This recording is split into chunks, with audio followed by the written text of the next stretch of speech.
Leather gloves, we're slapping in hams. Popcorn and peanuts, we're working the stands. Pink cotton candy, love on a stick. He's chasing the beer that circle the lips. Play ball, play ball. Roll up the bases and smack it right over the wall. Play ball. Play ball. Welcome to Laughter Saves Lives, live here on Strong Island Television. Bobby's working out of Paradise Studio. I'm working out of my basement in Belmore, Long Island, next to my Greek neighbors. And we have our co-host tonight, Ellen Karis, is working out of where? My den, my little. Where is that den? On the Upper East Side of Manhattan. Upper East Side. Yes, But you are Greek. You are Greek. Yes, of course. Yes, I have my wonderful Greek neighbors over here. The dad, the older gentleman, had passed away like 2 years ago. They owned a restaurant in Manhattan for years. They had to move. One was downtown, and they moved on to 7th Avenue near 19th Street. It was my old restaurant. What's that? What's the name of the restaurant? I don't remember. All I remember was they always fed me for free. Greeks love to feed people. That's for sure. But you know what? I didn't go there a lot because I felt guilt every time. I said, let me pay. No, John, sit down. So right. I didn't feel comfortable. You know what I mean? Right. No. I wish I knew what the restaurant was. So it's there. It's on. You said it's on. No more. No more. Yeah, they had one downtown. Then they had to move. It's such a tough business, especially in Manhattan. Restaurant. So much money. Yeah. Just rent and liquor license. It's a lot of capital, and restaurant business is back-breaking work. People don't realize it, but it is 24/7. Yep. There's so much detail to it. A lot of stress. Because people, the natural question is, does your family own a diner? Do they own a restaurant? Well, I wish they owned a diner. No, but no to both those questions. And my grandfather, on my father's side, my father was one of 7 boys, and my grandfather had a restaurant, and like a luncheonette kind of thing. But he was open 24 hours, and in Brooklyn, and he did not want his boys to do what he did. So with him, it was the opposite, whereas most of the families, the sons and the daughters did go in. And he wanted them to go to college, to get an education, and they all did, and some of them became lawyers, and that was like his thing. So he was like completely against it. That's so cool. My family, you keep talking, Ellen. 1, 2, 3. Yeah. So, there we go. Okay. Unfortunately, I wish though that they owned a diner, because this way I would have been sitting my fat ass and collecting cashish. Right? My family owned a luncheonette in Middle Village, Queens. My grandfather, my uncle, everybody worked. I worked there when I was 15, serving A creams. Really cool. I just wanted to say we got a letter today from the Veterans Home. No, the Firefighter Retirement Home up in Hudson, New York. You did the show. I did, yeah. Wait, I'm sorry, one more thing. So you did a great video about the luncheonette. Yes. You did a video where you went back to Middle Village and you went to the luncheonette, because I watched it. You put it on really? Facebook. Yeah, you don't remember? I remember. I'm always doing something dopey, but it was. I remember that specifically. It was so great. Yeah, it was. Everybody back in the day knew the Larocchia luncheonette. My great uncle owned the barbershop across the street. So our family in Middle Village was very well known, and grandma sitting in the yeah, he said that. Yeah, sitting out front and greeting everybody. Good morning, and it was great. But yeah, you did the Fireman's Home for us. Obviously, we can't go up there now, but we sent them a care package. We sent them some snacks, some healthy granola bars, a whole 2 boxes of stuff to share with the residents and the employees. And they sent us a nice letter thanking us. That was pretty cool. That was a beautiful facility. It was right there. Isn't it? Up on the hill, and you saw the valley. I mean, it was gorgeous, and we did it in the garage, which was huge and it was spotless. It was like the cleanest garage I've ever been in my life. Yes. And the people were so. Oh, they loved you guys. Nice. They loved. In fact, do you know I have not, other than going up there initially to see the place and talk to them, I have not done the show yet because I got sick once and then another time. So. Yeah, I can't wait to get up there. We also sent the care package to St. Albans Veterans Hospital, and we sent them. Here's the deal. Here's the deal, Ellen. Let me see what time I got. Here's the deal. We sent care packages. We bought some meals for some firehouses. We have 4,000 N95 masks coming in Friday that there's still a need for. I'm still getting emails because I was worried they were delayed in China. They were delayed in China. And then they were sitting in California, and I'm like, oh my God, by the time we get these, everybody's going to hopefully be out of the hospitals healthy and won't need them, but 4,000 masks we bought. So supposedly they're coming in Friday. But I'm sitting here watching the news, and I can only take it in small increments, the news. And I'm watching it to get my update, and the workers from Jersey casinos, all out of work. And they set up a food pantry in the parking lot of one over there. And they had thousands of cars that showed up to get food. Okay? They ran out of food. So I'm sitting there going, you mean after 6 hours of waiting in line, a mother bringing home food for her 2 children, a single mom, went home with no boxes of food. So I said to my family, we got to do something. So hi, I'm his daughter. It's Christina. So I just wanted to tell the doctor at my job just donated a huge chunk. Oh, all right. So I said, let's call the local food pantry in Long Island. And Christina's the nurse, my daughter, and she deals with them and they said Friday they ran out of food. Because they can't serve the hot meals, the soup kitchen. So they're giving out packages, care packages. And they ran out of food also on Friday. And she said, John, people are not coming out to donate. They're afraid to come out, the virus. And I go, I get it.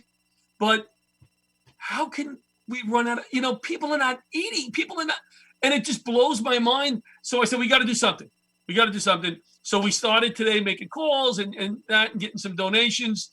And I said to her, we're going to make a donation. She goes, we can't do it on Friday. We're not going to have enough food for Friday and enough staff to put it together. So the following Friday, we hope to feed some Long Island neighbors here. Laughter Saves Lives, which is going to be pretty cool. You're always doing something so from the heart and so magnanimous. And I agree with you, especially food, because there are plenty of us that are eating and we're fine. Even with obviously the loss of income and other things, but we're still managing to be okay. I had sausage and peppers the other night. I tell my husband every day, we have to be grateful. I know there's a lot going on. You have to take a step back, and I have to take my own advice as well. Me too. And really understand what you're grateful for. I always say it, and spit, knock on wood, and all that, But it's like, if you wake up and you're not on a respirator, it's a good freaking day. That's it. Just not. That's it. That's it. And then you move on. But not when we're, when some people, like myself, are worried that we're going to gain weight because we're home and we are eating. So if that's the case, then this might be a solution to the diet. Yes. Give away some of your food to people that don't have it, and then you won't eat it. True. And on that note, I remember after 9/11 when I started laughing again, I started to feel normal. And I was thinking today, we're not bitching and moaning about the little things because we go, oh, we can't complain about that. People are dying, people on respirators, and that's true. But complaining about the average normal things makes you feel normal. So here's some preventing. Yeah. So here's some of the things that bug me a little bit. Okay, it's stuff in the refrigerator too long. Like if I go and I get turkey, I got to eat that turkey within 2-3 days. Because on the 4th day, the turkey, it doesn't peel as nice and then fresh. So I don't like it. I'll eat it. I'll eat it with my eggs. I'll throw it in my eggs, and I'll throw anything in my eggs. My family, and give me all leftovers from my eggs. Lettuce. How many days will you eat lettuce? What's your lettuce day? So I'm a huge greens person. Okay. So we buy by the tub. We buy, Right. in the big container. So I love arugula, and Right. we use spinach, and Right. also we're very into juicing. So Okay. we put a lot of stuff in there. But so it also depends on when it got to the supermarket. Like one batch we had gotten, but my husband bought it on Friday. I opened it on Sunday, and it smelled already. Oh. And once it smells or it's mealy like that, Yes. I can't eat it. No. So, but No. sometimes you get a batch and it's fresh, and if you you got to also like seal it right and wrap it up and airtight it and whatever. Yep. Depending, it's not as much the days; it's a matter of like when it's kind of lost its essence. And strawberries and blueberries too. I love when I get them. Mold, I can't. Well, although my husband will cut it off and he'll eat the non-mold. Will he? He's like, my grandfather ate mold and he lived till he was 102. I'm like, yes, but he also escaped Nazi Germany, so it's not quite the same thing. Mold, yeah, mold. If I see one moldy in there, I usually don't eat them. That's probably bad. Yeah. But when they're fresh and the blueberries and they're nice, but after 2 days, it's not. I don't know. And can I just say the thing you're talking about food, because I'm obsessed. And you become more preoccupied about food because you're at home. Right. But and I love to eat. Don't let my size fool you. I love to eat. I would eat all day, all night if it was up to me. If I do. Any like a little bit of self-control. But it really is important. I hate to say it, but and I'm not saying that not on a holiday or not, to be completely militant, but it really is important that we take care of ourselves. And this is also going forward, because especially this and all the other viruses as well. Yeah. It's about your immune system, how strong, and I hate to say this, nobody loves cookies and cakes and pies more than me, but if that's what that's a big part of your diet, and sugar and this and that and it's going to get to you somehow. So we really do need to, and greens and vegetables, those are all really important. Good for you. Yeah, you're right. You're right. I the exercise side, I do pretty well. I think you do too, from what I see on Facebook and stuff. At least I'm always moving. So it's walking. I bring my weights. I punch. I don't do a big workout. I'm not like a big muscle guy. See, I don't got big muscles, but I got a little something going on there. Right? There's a little bit. I like to aerobically more than anything else. Keep your heart pumping. Yes. I'll look at my Fitbit and I'll look at my heart rate and want to get it up for a little while I'm doing this. So yeah, you're right. I'll tell you something funny that happened though. You talk about keeping in shape. I was. That's fun, right? That's fun. This is nothing like your show. Your show is so well organized. It's such a beautifully run show. This is a mess. Liz Bodenberg, I was on a show with her this week. It was a veterans and responders show, talking, an interview show and all that. And this girl was a gunner. She hung out of the side of helicopters in Iraq with a machine gun. Talk about a tough chick. And then when she came out, she suffered a little depression. So she started working out and taking up boxing. And now she's a boxer. She boxes and she's tough. So kidding around on the Facebook before the show, I said to the host, listen, looking to raise some money for my charity, always looking to get exposure. I would love to box someone on your show as a fundraiser, like kidding around. Because I knew the boxer was on. That's why I did that.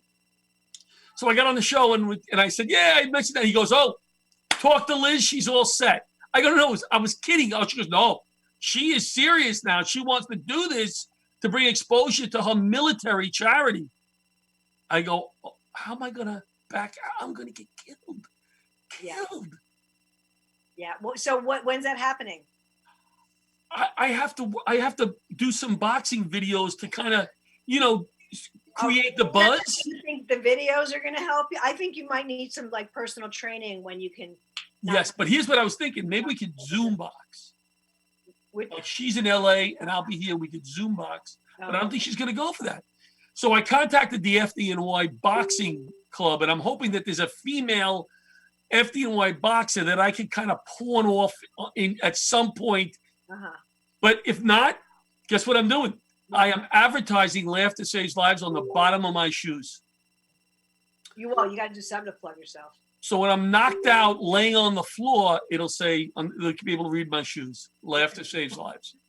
That's what a famous boxer did. I can't remember who it was. Yes. Or was that in a TV show? It might have been in a TV movie. It might have been a movie. That's what I'm going to do, though. Yeah. Bobby, are we going to first commercial yet? Whenever you're ready. All right, let's go first commercial, and then we'll come back with Rescue Family Inc. Thank you.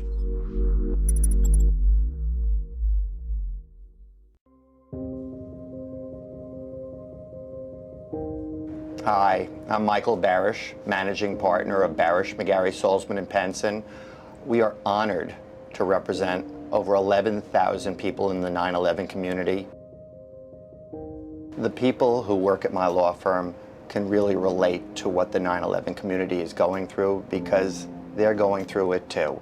So my dad's name was Billy Gormley, and he was a fireman on 9/11. My father also was a firefighter, and he did report down there as well on 9/11. My dad, Alan, worked on the 104th floor of the second tower. He was an IT technician. My father was a fire inspector. My husband, his name is David Velez. He was a detective with the NYPD. And if I can help anybody that is going through exactly what I have gone through for the last 17, 18 years and make their life just a little bit better, then you know what? I love coming to work every single day. You know, this is a genuine office. Like, people are really sincere. The best part of my job is the clients. Every once in a while, you'll hear in their voice how grateful they are for the work that we do. We take this personally, and we will not rest unless we help everybody we can before this victim compensation fund ends in 2 years. And we will be fighting to get this thing extended past 2020 because cancer isn't going to stop afflicting the 9/11 community.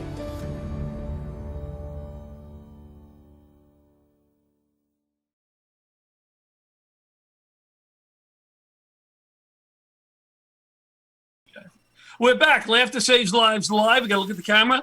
At Belmore, Long Island. Ellen's in Uptown Manhattan. Bobby's in the studio. And we bring Gina and Vinnie on. Hey, guys, who are in Bermuda, I hope. Laying on the beach, socially distanced. Is that where you guys are out there in Bermuda? You know it. I wish you were. You deserve it. You deserve it. Yeah. One quick thing. Did you guys discuss one quick thing that you'd like to complain about that you shouldn't complain about? Because there's a lot of stuff going on, but screw it. You know, what would you complain? What would you complain about? What's bothering you guys? What's bothering us? That's a good one, John. I think what's bothering us right now is the people that just don't seem to care about what's going on. Yeah, I mean that. I was in North Shore Farms yesterday. Getting my turkey, right? Getting 3/4 pound of turkey, and I'm waiting on the line, and they do that. They only let a certain amount of people in, and the shopping cart was good, social distance, and the kids behind the counter are trying to do the right thing. They're trying to help. They all have masks on, they have gloves, they have petition. They're doing the right thing, doing the best they can. And the guy comes up and he goes, "He wasn't paying attention." So they go, "Number 25." So the guy goes, "Hey, I got 23. What happened to 23? I mean, I got 23. So the kid goes, and you can see the kid's getting a little pissed. "I'm sorry, sir. Sorry. What can I help you with?" So the guy's like, "I want the kid goes, say that again." The guy goes, takes the mask off, puts it on his neck, goes, "I would like a half a pound of bologna and a half pound of turkey." And I look at him, I go, "Bro, that's defeating defeating the whole purpose. Do you realize what you're doing? You're spitting on him. What are you doing?" Right? And he goes, "Well, he didn't hear me." "Well, then project." I said, "Project." That's pretty good. And then 10 minutes later, I woke up. The guy punched me in the face, but because I got a big fat mouth. So, Ellen, Yes. I told you a little bit about Gina Vinnie. They repair disabled people's homes for nothing. People supply the materials. They supply the labor. They are angels. They are sent from God. These two, I don't know. I can't keep up with them. They push me like other foundations. I'm like, oh, I don't feel like doing anything today. What are they doing again? Holy crap. Let's do something good today. They're first of all, I think we met. I did a show. Yeah, I remember that. Oh, you did that show too? Yeah, Yes. I did that show too. See, John, thank God, I mean, somebody hires. Sold out that VFW hall. We sold it out. Yeah, That's why I booked you, Ellen, because I knew you did that show. That's how smart I am. Well, it's okay. I know you got a lot in your head. I know there's a lot so going much. on. So much. That's the thing. I people like you, and I know you don't mean it, you just do it. You don't think about it. You feel it's your duty as an American, your duty as a human being, and it's a very natural part of your life. It's organic. Where for me, sometimes I have to think about, and once in a while I'm like, okay, you're so self-absorbed, or it's really more about like, I see people like you, and then it's like, okay, I should do, I don't know, something. And then I'll go give like a homeless guy my granola bar, and I think that's like a really big deal. And it is. And I only do it because I already had my allotment of sugar that day. It's really, it's just, but I mean, I really commend you. I mean, you change people's lives. They're awesome. Tell us what you did. Tell us what you did in a nutshell over the last few weeks with the masks and all of that. Whew, well, the last few weeks has been crazy. We've been collecting the N95 masks. We've been collecting face shields. Oh, it morphed. It just went. Face shields, baby wipes. We've been collecting for so many different organizations. Yeah. It's just gone like, it went from, okay, we're just going to take a few of our masks and donate to like completely blowing up and shipping packages all the way to Hawaii. Yeah. I think we're close to 6,000 now. Yeah. Just about 6,000. Did you ever think, like, I ordered my masks, I didn't know they were coming from China. Initially, you warned me. I didn't know. And then the guy's like, oh, they're in customs. I go, where, at JFK Airport? No, in China. They're still in China? Because I'm getting calls last week. Oh, we could use masks. So now they're supposedly sitting in California. I should get them by the end of the week. But what amazes me is you're getting calls, as I am, from a nurse who works in this hospital, emergency room, from somebody in a long-term facility. Yeah. All these different people looking for masks. Johnny Dopey here is getting 4,000 masks from China. How could I get them and not the nursing home? I don't get it. We said the same thing. It's like, how is this going on? It's very bizarre. The whole thing is really very surreal because we keep telling everybody that's calling us, you don't understand. There's like 3 of us running this entire charity, 4 if we're lucky. Yeah. We're a tiny charity. And they're like, but you were on, Good Morning America, or you were in the paper, or you were this. And I'm like, no, they grabbed a hold of us. We had no clue, and then it exploded. And you're right, John. How the heck, we have assembly calling us. We're like, dude, you're supposed to help us. Yeah. What are you doing? I don't understand it. And then you don't want to deal with administration from anywhere. No. This is what I've learned. Because St. Albans, I shouldn't say the hospital, but St. Albans Veterans Hospital, I want to get them some masks. I heard that those nurses are wearing the same mask for 2 days. Yada, yada. They switched me to this person, they switched me to that person, and all of a sudden, we have to see where you're buying them from. We have to see what company. And your nurses are wearing the same mask for 3 days. I know what an N95 is. It's a KN95, but it's the same thing. It's the same thing. So that's what amazes me. But you guys are doing such awesome work, and it's so nice to know you guys. To know that I run in circles with people like you, because it makes me feel like I'm doing something right. If these people are my friends, I'm doing something right. You're always doing something right, John. That's why we're happy to have you as a friend as well. You're always doing something, whether it's when you came. When we were handing food out to the next family that we're helping, we did that thing around Christmas, remember? And one of the families we are actually working with to renovate their home, you came and you brought food. You brought a lasagna. And yeah. Just so excited to have that. And well, you know what? I got to be honest with you. I cooked the lasagna and my family won't eat my cooking. Oh. No, I'm kidding. That was Paula's lasagna. That's gold around here. That's gold, as my dad would say. When my dad gets a good piece of provolone, he's like, "This is gold." Gold. I love that. See, that's the stuff, the simple things in life. And I look, I don't know how long this post-corona, aura about appreciation is going to last, because as we know, unfortunately, the 9/11 of like, let's be all together wound up dissipating. Although this is worldwide, so I'm hoping that we're going to not forget this moment, because for a while. Yeah. Everything is for a reason. Yeah. And by the way, this whole thing to me is bigger than all of us. It's from someplace else. Yeah. But anyway, aside from that, but I think I would hope in our lives we can appreciate things like the good piece of provolone, like the, just enjoying the meal.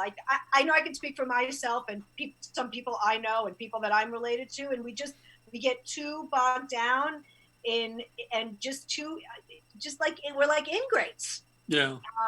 So I hope some lessons lessons are going to be learned. I just hope they stick. Yeah. Yes. Who's the next house you're going to work on when all of this is over? We are going to the Helfenbein family. That was the one you dropped off the lasagna with. Okay. This poor thing has been waiting and waiting, and then this hit. But they're very excited. They're doing okay. We dropped some stuff off to them recently, so they're doing all right. Yeah.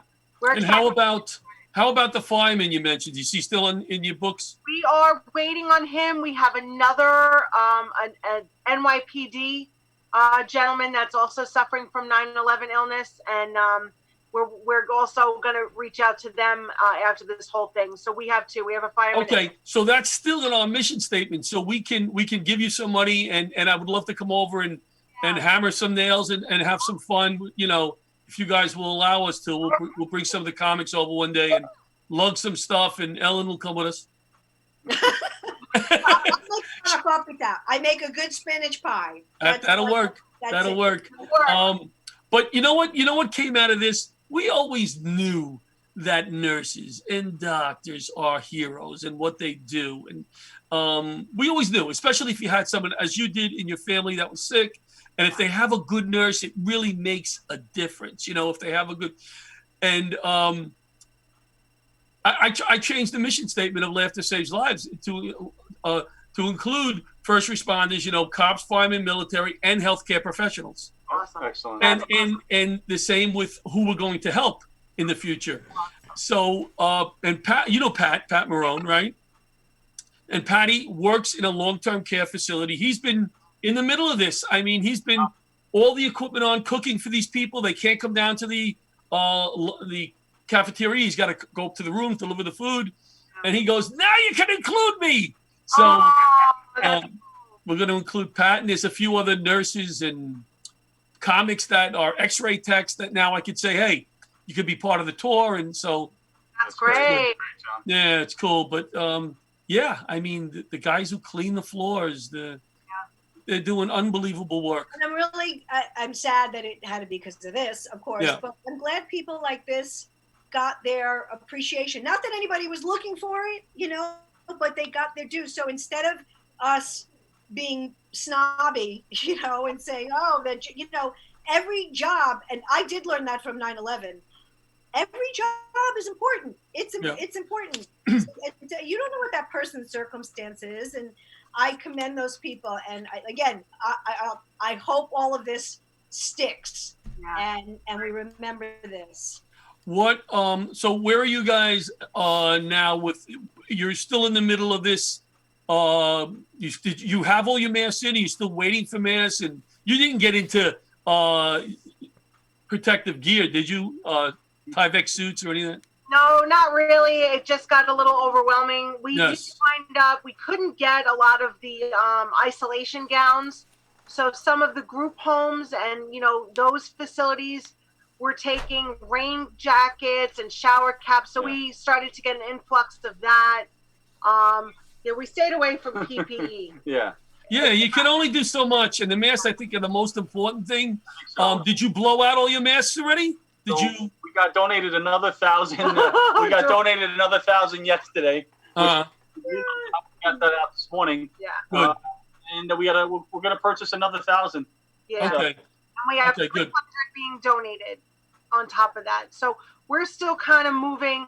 I'm gonna say honestly, probably until next week, and then we're gonna start to, back up a little bit and try to get back to what we were doing originally, which is the renovation. And you're probably going to be able to start working, you guys, I would think, shortly within the next few weeks. I think by the end of May, I'll give it to. I think we have a good shot at it. Yeah, good. Well, thanks for taking the time, the three of you. I only booked 2 of you, so I'm not paying any extra money. I only booked 2.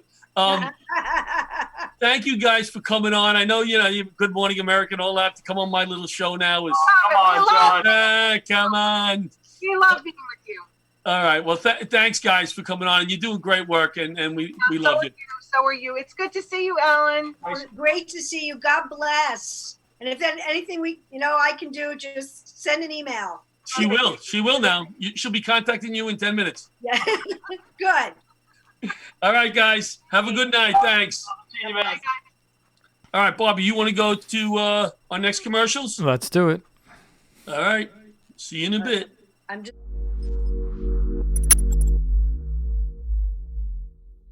Every once in a while, I come across a product I have to tell people about. LifeVac is one of them.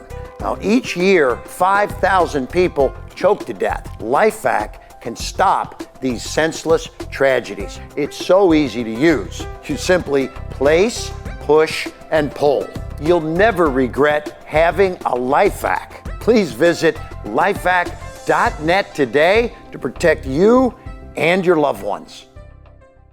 Jack, put your phone away. We're having dinner. Hey, guys. Hi. Hi, how you doing? What can I get you? You guys want appetizers? For some reason, I just got a craving for smoked meat. Well, you ordered something already. The menu hasn't changed. You looked at it 3 times. I don't know what I want yet. I wanted chicken, but I think it's blackened, so I'll just have a burger. How'd you like that cooked? Medium. Do you have any specials? Specials? Boss, what are specials? What's the matter? You don't know the specials? Look at this smoke. What smoke?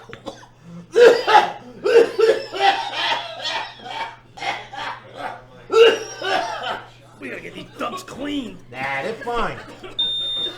You know what? We're just gonna take our order to go, okay? In business since 2003, MCN Duct Cleaning is the result of many years of research and continuing education. Realizing the need to provide a safer and cleaner environment for families on Long Island, MCN services both residential and commercial properties by cleaning dryer vents, fireplaces, HVAC systems, and so much more. This not only improves air quality, but it could also reduce your energy bills by making things run more efficiently. So, if you want to make your house or business safer and cut down on your bills in the process, give our friend Matt over at MCN a call now.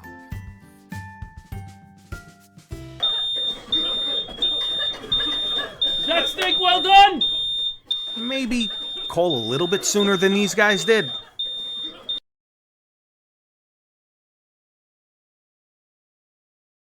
And we're back. Laughter Saves Lives live with the finger, live here on Strong Island Television and Facebook Live, YouTube Live. We're going to be Facebook Live, YouTube Live, Strong Island Television. We're all over the joint. We bring in Pudge Fernandez. Hello, Pudge. From What's up, everybody? Elmhurst, New York. Elmhurst, Queens. Elmhurst, Queens, very close to where I grew up. Where did you grow up, Ellen? You grew up in Where'd you grow up? Oh, you grew up in Manhattan. Uptown, yeah. Okay. Pudge is a few minutes from my firehouse, Hazmat 1 Squad 288. My school, my junior high school is next to your firehouse, 73. Okay. William Cooper. All right. Well, welcome, Pudge. Thanks for taking the time to join us tonight. No problems. Thank you for having me. Oh, love it. So, we were complaining. We didn't do too much complaining, really. But is there anything that's bugging you the last few days that you go, I can't complain about that? You know, we got the coronavirus and people are sick and dying. But, boy, if I could complain about something, bitch and moan like normal, what would you complain about? I mean, you know what? It's like, you know how they say, you don't know what you have till you lose it. Right. You know what I'm saying? And I know I'm an Uber driver, you know what I'm saying? And I miss almost killing people every day with my car. You know what I'm saying? Like I used to, every day I almost hit 2, 3, 4 people. And I used to get mad. I used to get mad and curse them out, give them the finger. Right. Now I miss them. I want to hug them now. I want to almost kill them and hug them. You know what I'm saying? It's like you want to I feel hug them now. That's the flavor. That's the flavor we need back in New York City. Uber drivers flipping the bird, yelling, somebody yelling at you guys. That's what we need back. Exactly. The feeling, like we used to, because I'm an Uber driver, so we have a little beef with the yellow cabs. Sure. And on the norm, we'll cut each other off and give each other the finger. And I miss my Indian fellow Punjabs out there, you know, the drivers, you know, I miss them. Like, I want to, you know, give me the finger. Somebody, please give me the finger. That's what, you know what I'm saying? I miss that anger. If you want the finger given, just come to Manhattan and ride a bike, because there's plenty of that. Yeah, that's cool, because we all hate them together. I think everybody hates the bicyclists. Okay, so I know. Are you a bicyclist, Ellen? No, I mean, hang on. I like riding a bike in Central Park. Yes. A like where there's a bike, like, you know what's beautiful? Bethpage State Park. They have a Eisenhower. Oh my gosh, that is the best. Okay. Yes. But I know we're supposed to put good energy out and love the delivery people, and we do, except for the douche that hit me in December. Okay, hit me with his bike. Thank God I didn't go head first. I went on my behind, so there was plenty of padding. But they're maniacs. And it's not like they'll just go speeding through the lights, the opposite direction. Like, if you're gonna ride a bike, they need to adhere to the same laws as a car. They should have licenses. They should get tickets. Yeah, they could. If they can get a ticket, I doubt they ever get tickets. Pull them over. Now let me ask you this. But let me ask you guys this. Don't you ever look at a cab? Well, he drives an Uber, so I'm sure he's amazing too. A cab, an Uber, a bicycle, and go, oh my God, how do they not hit something? You know what I mean? I drove a fire truck through the Midtown Tunnel, a big fire truck, and I wasn't the regular truck. I went right down the middle. I took out every one of those cones. Bada bing, bada bing, bada bing, as I went through the tunnel. Every one of those things in the middle. Bada bing, bada bing, bada bing. Because if you try to stay in the lane, I'm like, the tire would rub against the side, you know. And one time I went on the outside of the Brooklyn Bridge or the Manhattan Bridge with the fire truck. Guess what? You're not supposed to be out there with the fire truck. And my lieutenant's looking out of the side of the truck, just seeing water, and he's going, go slow, go slow. And we're going nice and slow. But and he goes, could you shut the siren off? It's a little embarrassing. Just go. But you got to do what you got to do. Yeah. You got to do what you got to do. So you have any stories? I mean, being an Uber driver in New York City, and you're a comic also. Please don't be insulted but I find it very interesting that you're not driving now. I know some guys who are driving at this time. That must be scary. Okay, right?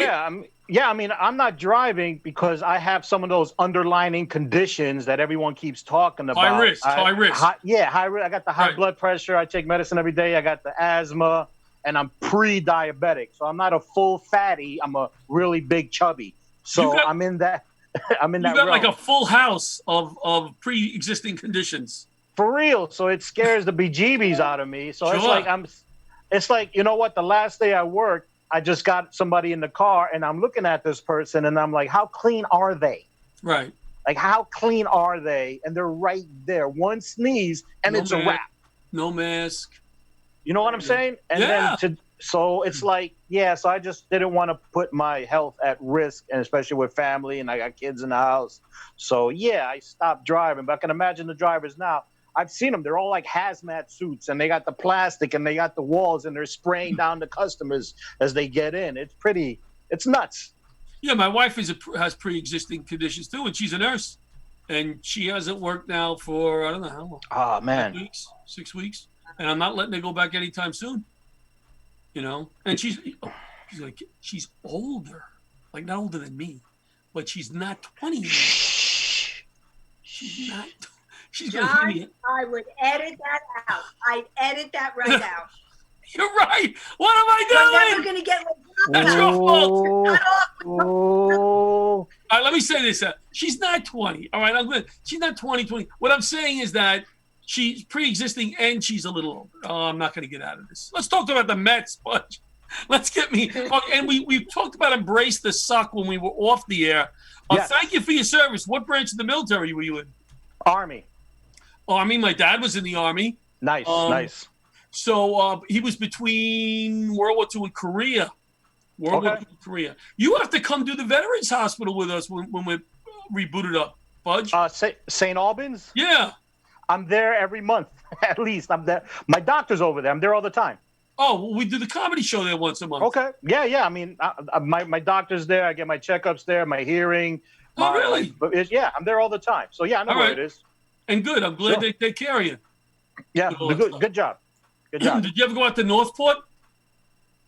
It's way a out VA, there. VA, right? I think a long time ago I did something for the homeless veterans out there Well, once. good for you. Good for you. I think a long time ago. So anything with veterans, I'm in. You know what I'm saying? Because I just feel like I got lucky because I did 8 years. I was in the infantry, but I fell in between the wars. Right. So you know what I'm saying? Like my So dad. it's- Yeah. Yeah, it's like, the only bombs we dropped were Jaeger, and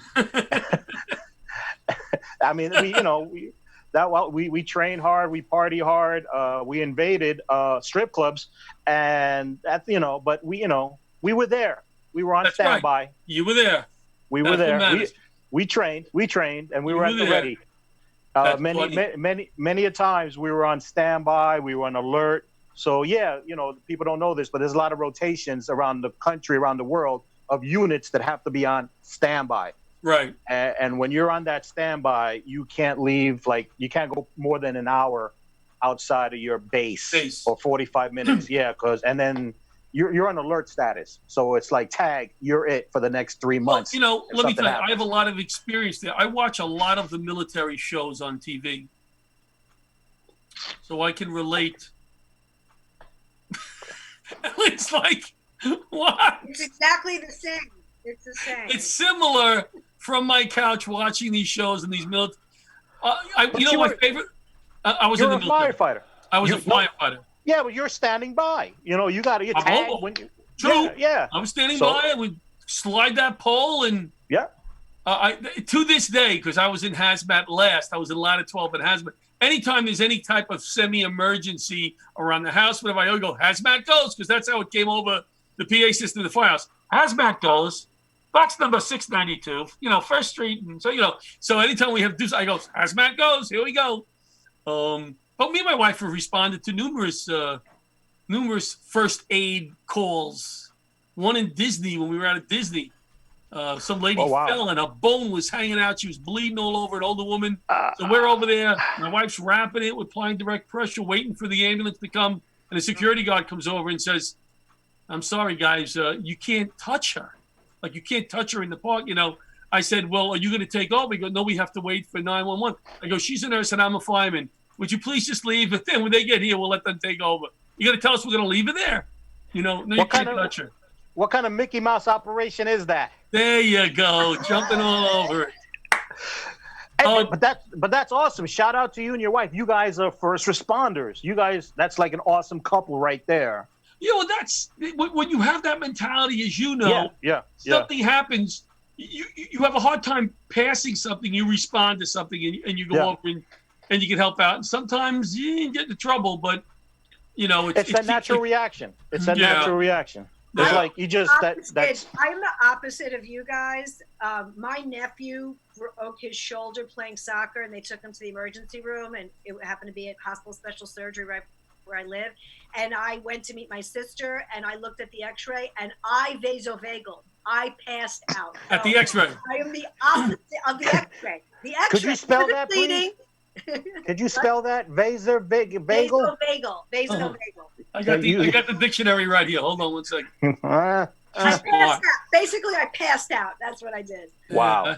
Wow, It's happened to me once or twice. You have to be wired a certain way, and I think that's both. I mean, both the. I've always, been in awe of John. He plays down the whole fireman thing, but to walk into fire and for you, absolutely. To the military, I have great respect for the military. My father was in the Marines. I had also my uncles. One was in the Army, and one was in the Navy. One was shit. You got them all. Paratrooper. We're very big supporters here, and my father-in-law was a New York City detective and a cop. Oh, so, okay. My uncle, who is 90-something, still in Florida. They just moved into a assisted care facility. They were living on their own. He was Mayor Lindsay Wagner and Beam's bodyguard. Wow. Way back. Wow. Way back. He was a detective. Do we got Eddie Clark in the waiting room there? Bobby? Pudge, how many kids do you have? 2. They're grown. Oh, okay. How grown? Yeah. You don't look that old. Yeah, really? Thanks. I started young. My daughter's 20. She just turned 26, and my son's going to be 22 in a couple of weeks. Hold on, Eddie, can you hold on one second, Pudge? Eddie, can you hear us? I can hear you perfectly. Okay. Pudge, I'm gonna. Do you know Eddie Clark? Do you know Eddie Clark? No, sir. All right. You want so. Another guy? If you want to have a lesson in stand-up comedy one day and just sit and watch a pro, watch this man. Oh, okay. He's been doing comedy 84 years. Oh shit. 84. I got a delay. I got a delay smile. Cut it in half at least. You'd be closer if you cut it in half. I'm on my 42nd year. 42nd, all right. There you go. There you go. But we'll say goodbye to Pudge. Thank you for taking the time. We'll do the veteran shows, and we'll get you on some Laugh to Save's live shows because you're a military guy. Guys, thank you so much for having me. And before I leave, can I give a shout out not only to the first responders, but the other first responders that we're forgetting about? The weed dealers, the coke dealers, and the pill dealers, because without them, we're not getting through this corona breakdown. You know what I'm saying? Thank God you mentioned that. I was hoping you wouldn't forget, Pudge. Thank you. 24/7, they're delivering. Good man, Pudge. Good man. Thank you so much, guys. I love you that so you played much. for the Tigers. But anyway. Pudge Fernandez there from Elmhurst, New York. Queens boy, a Queens boy just like myself. And me. From the borough of Queens. And we bring on the very handsome Eddie Clark. Eddie, where are you right now? I moved from New York down to South Jersey now, man. I'm near Philly where I got to deal with all these people, man, with the Eagles nonsense. They win one time in every 100 years, and I got to put up their crap. Flyers people, I got to deal with that nonsense. These Philly fans are very quiet because all I have to do is wear my Yankee shirt, and they just shut right up. Oh, all right, because they're not quiet with Met fans. I mean, that's the biggest. I would not go to a Met game at the Philly Stadium. Actually, I'll tell you something. It's one of the nicest stadiums in the world, man. Very compact, convenient, and if you and the thing about it is, despite the size of it, your body will never be found. I can promise you that. They have places out there to hide the body. It's in this big swampy kind of area. It's kind of crazy. They got signs and everything. Everything, man. Are you a Yankee fan? You're a Yankee fan. Yeah, I'm a Yankee fan. I used to be a Mets fan, but they found out my parents are related. So, have you ever been to Citi Field though? Yeah. I went there once. It's actually one of the nicest fields I've been in. I mean, they still have yet to beat, as far as I'm concerned. Everybody still has a way to go before they catch up with Orioles Park, Baltimore. I still think that's the nicest park. It is. I've been there too. But I did enjoy going. Are you a baseball fan, Ellen? I like the Yankees, but I'm not die hard. You know? Well, if you want to have a, you know what, I would rather go to a game than watch it on TV. Sure, because you could tailgate and all that. But have you ever been to Wrigley Field? Yeah, that's Wrigley nice. Field's nice. Yeah, nice. You can't get into the people's houses where you're on top of the buildings over there, where they charge like regular tickets. You have to need a reservation almost like 6 months ahead of time just to get in there. Guess where I sat? Where? Up on the roof, because I taught the firemen out there for 4 years. Oh, Mets, the class. So I said, listen, next year, Mets, Cubs, I'm coming out. They go, we got you. We went to 3 games. 2 we sat behind the dugout. The other one we sat on the roof. Anything you want to eat, any top shelf liquor, not that I'm a drinker, It was awesome. And you don't feel like you're out of the stadium. How much did the Mets lose all 3 games by? Oh, that was very nice. I don't remember. I had such a good time. I don't remember. But I don't think you could sit on the roof anymore. They got the big board in front of there. Now there's this big billboard. The one over right field is this big ass billboard. That's crazy. What a shame. So what's been bugging you this week that you can't talk about because we got more important things? Anything? You know what it is making me crazy right now. You know how you know for sure you're about to be screwed when somebody walks up to you and says, during these hard times, we all need to stick together. God only knows what's coming after that, man. You got car dealerships, man, trying to sell you car. And times are hard right now, and we know that the world needs to come together through this virus. But if you need a car, and you're down in Philadelphia where everybody in them, you want to see the car commercials down here. The dealerships, everybody's selling a car. Funeral directors, hey, we haven't used this hearse in quite a while. It's only got low mileage. Come get it. Never driven over 40 miles an hour. Come get it, It's and crazy. You don't have to make a payment for, 6 months? I'm thinking of getting rid of my car just so I can get a new car. I don't have to pay anything. 6 months. It's crazy, man. It's absolutely crazy what they're doing down here. They're losing their mind. And it's not just car dealerships. Papa John, we got touchless delivery. All right, come on, let's be honest about this whole damn thing with the touchless delivery, right? You're going to tell me people are making this pizza. Everybody's making it with the rubber gloves and this and that, and no one ever touched anything. The tomatoes weren't touched. The crust wasn't touched. Nothing was thrown in the air. It's not real pizza. I'm in New York. It's real not pizza at that point. But even worse that I'm ticked off at, Burger King. Those lion sacks of crap, right? Let me tell you what Burger King's doing. Burger King now has a thing where they're claiming they have touchless delivery. Now, we all know how their burgers made. Flame broiled. Flame broiled. It's on a big flame broiled thing, right? Right. They're wearing rubber gloves, dude. Now, you can pat up the burgers and all like that, but you're not cooking over no damn flame broiled with no rubber gloves. You know it, and I know it. Let's keep it real. So the touchless thing, and that, which brings me to my final thing that absolutely makes me crazy. Yes. No matter what's going on, the lawyers, they're still got the commercials. During this coronavirus is a tough time. Let us all stick together. But if you slip and fall, call up 555-5555. You slip on a rubber how? You slip on a rubber glove somebody got rid of. Right. Or if you get the coronavirus, please call us because we're going to sue whoever we can sue. Exactly. And Burger King's going to be the first ones to get it because somebody's going to figure out, dude, you lying about the touchless thing, man. If they get sick, and they find one little piece of rubber in there, or it just happens to magically show up after the lawyer finds it. One little piece of rubber in there, it's going to be a lawsuit. So you got to prepare yourself for that, man. It's nuts. And of course, other thing, now as comedians, we fly, right? Airlines, they got our back.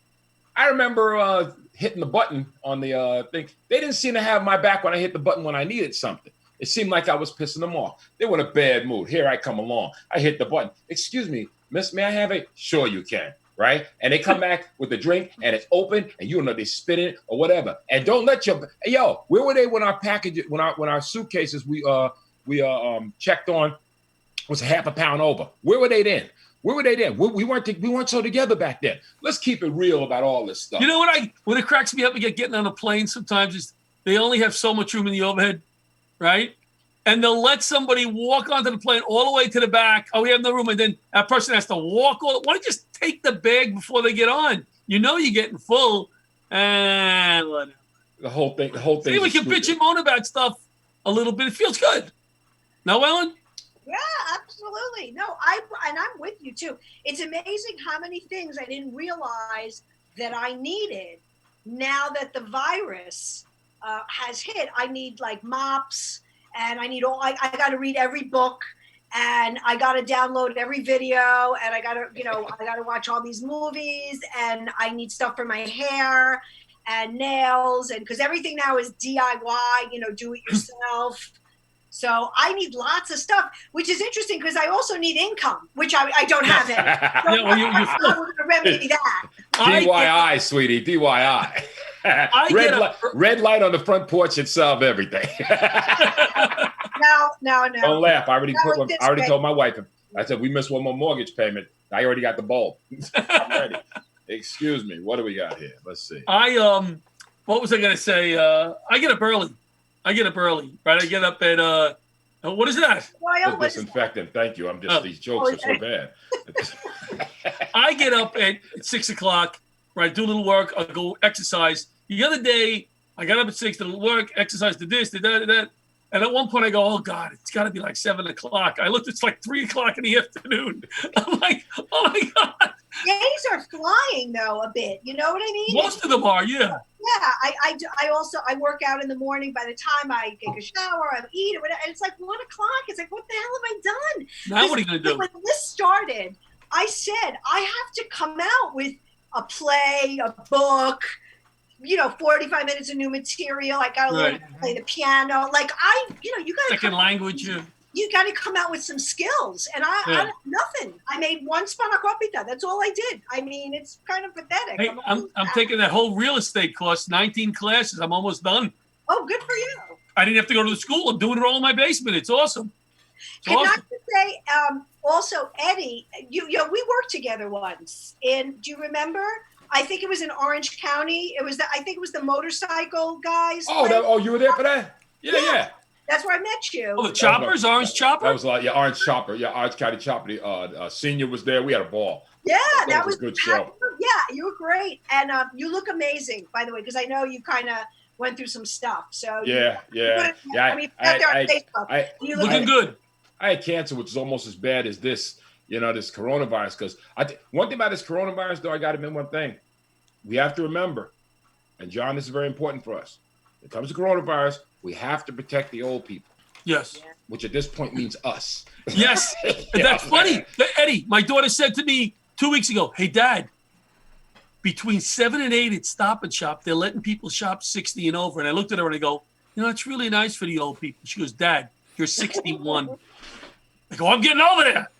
I got people in my neighborhood and whatnot. I've set out little flyers. Hey, you need to go to shopping early in the morning. $5 a pop. Get in the car. Let's go. There you go. You're nice. You are nice. Bobby, how much time we got? We got to wrap it up, sir. We got 1 minute. 1 minute. All right, so let's do this.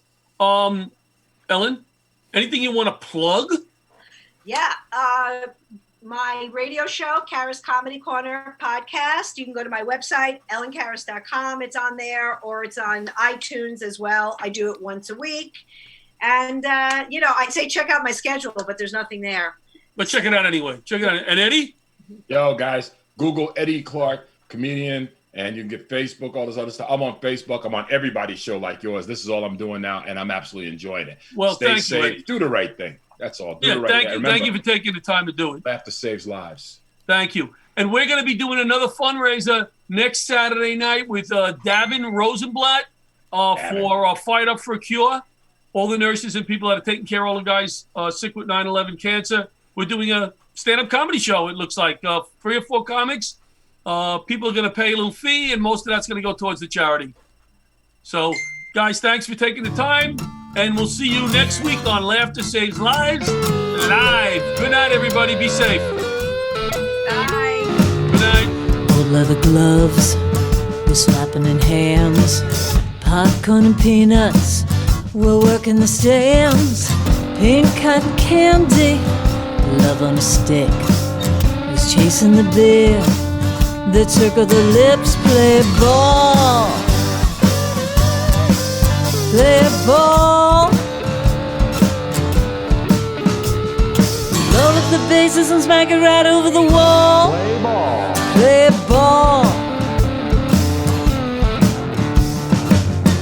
Take off the caps. Time for the song.